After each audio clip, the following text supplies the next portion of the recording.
नमस्कार, स्वागत है आपका शिक्षा प्लेनेट पर। तो इस वक्त एक शासन आदेश जो है उत्तर प्रदेश सरकार द्वारा जारी किया गया है, उन सारे विभाग को जारी किया गया है जो कि भर्ती परीक्षा, कोई ना कोई भर्ती परीक्षा जो है वो कंडक्ट कराते हैं, कोई ना कोई भर्ती परीक्षा उनके अंतर्गत आती है। ठीक है, उस शासन आदेश को देखेंगे और उनमें जो मुख्य मुख्य चीजें हैं वो मैं निचोड़ के आपके लिए लेकर आया हूँ। सबसे पहले तो वो शासन आदेश ये है, इसको आप देख लीजिए क्या है। इसके जो भी इंपॉर्टेंट चीजें हैं ना, वो सारी चीजें मैं लेके आया हूँ। आप देख सकते हैं ये सब लमसम 9 से 10 विभागों में ये भेजा गया है। तो इसके बारे में हम बात करते हैं, ठीक है। और जो पेपर लीक का मामला आ रहा है ना, मुख्यतः उस चीज को इसमें एड्रेस किया गया है और इस चीज को देख के कई प्रकार की प्रतिक्रिया जो है आपके मन और मस्तिष्क में आएंगी और आ भी रही है। पहले तो कुछ ऐसे विद्यार्थी जो ये कहेंगे कि बस ये माहौल बनाया जा रहा है और कुछ नहीं है, ठीक है ना, भौकाल बनाया जा रहा है।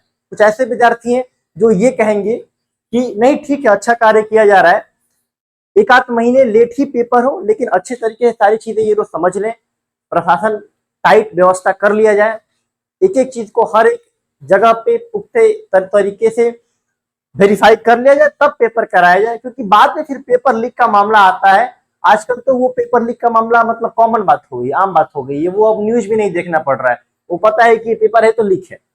तो वो खबरें फिर आगे चल के ना इस पे कंट्रोल लगे, ये बंद हो।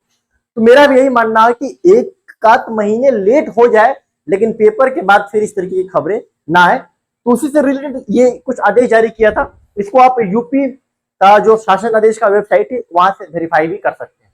आगे जाते चलते हैं हम लोग, चलिए देखते हैं इस पूरे जो नोटिस उसका क्या निचोड़ है। तो अलग अलग एजेंसी का जो है गठन करने की बात की गई है। इसको जब आप परीक्षा कंडक्ट करा रहे हैं, इसको जरा देखिए, आप समझिए क्या कह रहा है कि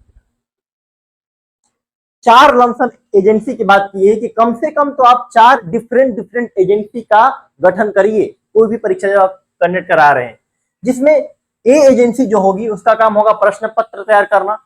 अब जो प्रश्न पत्र तैयार करना है ना, इसमें भी कई सारे नियमावली इन्होंने लिखे हैं, ठीक है ना, उसको भी हम देखेंगे। तो ए जो एजेंसी होगी वो प्रश्न पत्र तैयार करने का काम करेगी, बी जो एजेंसी होगी परीक्षा को समापन करने का काम करेगी।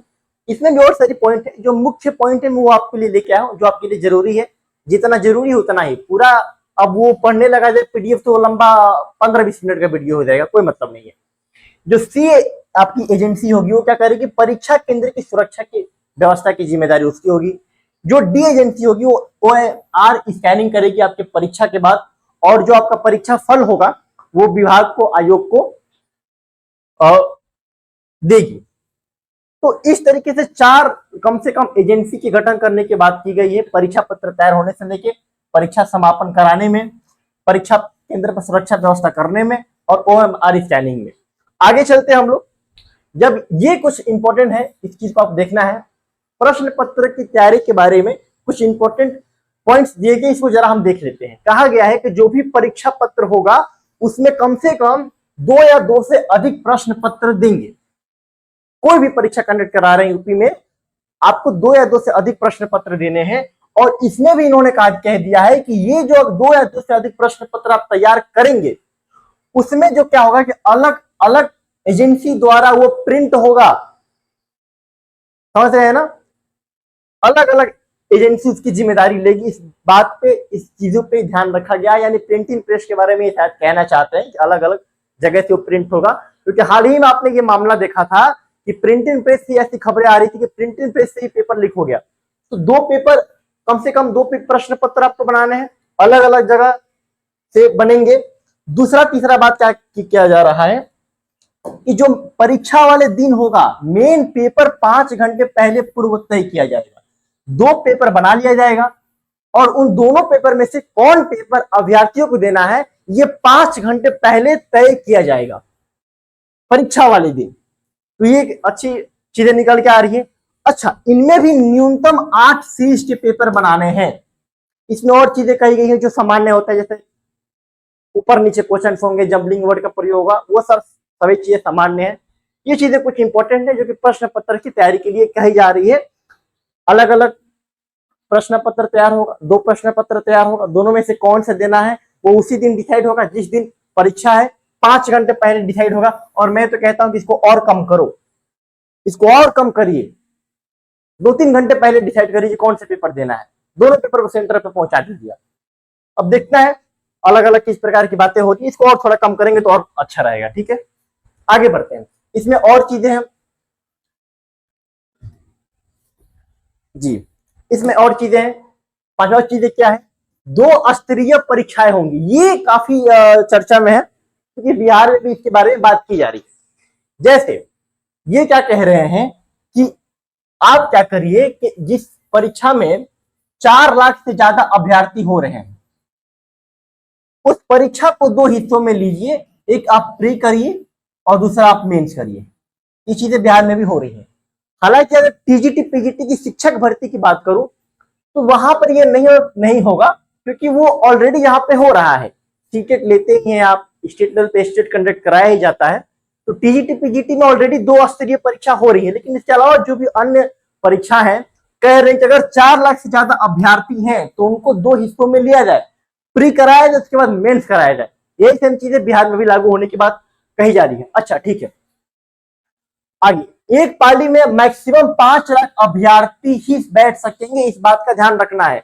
अभी आपने देखा कि यूपी की जो परीक्षा हुई, पुलिस भर्ती परीक्षा हुई, लमसम 50-60 लाख कैंडिडेट ने फॉर्म फिल किया था, 1 से 2 दिन में पूरा उन्होंने परीक्षा करा लिया था। ये क्या कह रहे हैं कि 8 लाख से अधिक, 8 लाख ही नंबर है ना, नहीं सॉरी 5 लाख, 5 लाख से एक पाली में 5 लाख से अधिक बच्चे नहीं बैठ पाएंगे। ठीक है, उस हिसाब से अलग अलग पालियों का आयोजन करना होगा, इसमें बात किया गया है। परीक्षा नियंत्रण द्वारा एजेंसी का नियमित निरीक्षण करना है। जिस एजेंसी में परीक्षा प्रश्न पत्र टाइप हो रहे हैं, जहां से प्रिंट हो रहे हैं, जिसको जिम्मेदारी दी गई है, जो परीक्षा नियंत्रक होंगे उसकी जिम्मेदारी लेंगे और बार बार उसका जायजा लेंगे, नियमित निरीक्षण करते रहेंगे। ये इंपॉर्टेंट कुछ बात कही गई है। आगे देखते हैं और कुछ इंपॉर्टेंट बातें हैं जो कि ये हैं। क्या कहा गया है कि परीक्षा केंद्र की चयन में जो है, ये तो नॉर्मल बात है, जिला प्रशासन की अहम भूमिका की बात की गई है।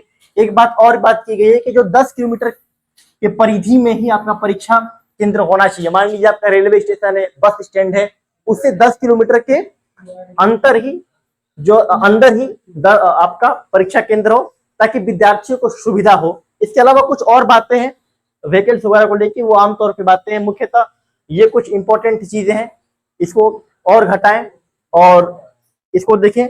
ये एक इंपॉर्टेंट चीज है, एक पाली मैक्स 5 लाख अभ्यर्थी ही फिल कर पाएंगे। ये कुछ इंपॉर्टेंट न्यूज थी। अगर टीजीटी पीजीटी संगीत की तैयारी कर रहे हैं तो ब्रह्मास्त्र बैच लॉन्च हो चुका है। इसमें BPSC, NBSC, MRS, KVS, state सारे परीक्षाओं को एक जगह आपको लेक्चर मिल जाएगा। सारी परीक्षाओं में अलग अलग लेक्चर चलता है, ऐसा नहीं कि एक ही क्लास में आपको पूरा खिचड़ी प्रोवाइड किया जाता है, ऐसा नहीं होता है। ठीक है, इसमें क्या है कि यूपी टीजीटी पीजीटी की जैसे ही वैकेंसी आती है, नई वैकेंसी, इसमें उसकी क्लासेस हम लॉन्च करेंगे और इसमें क्लासेस को भी ऐड कर देंगे। तो एक ही बैच लेना है, अलग अलग बैच में कंफ्यूज नहीं होना है कि कौन सा ले, फिर ये परीक्षा दुनिया भर की परीक्षा। एक बैच लीजिए, जो भी परीक्षा संगीत से रिलेटेड आएगी उसको हम कवर कर लेंगे। कुछ भी कंफ्यूजन हो तो नीचे जो है नंबर स्क्रॉल कर रहा है, आप संपर्क कर सकते हैं। अभी तक के लिए बस इतना ही। बहुत बहुत धन्यवाद। लाइक शेयर सब्सक्राइब करते रहें।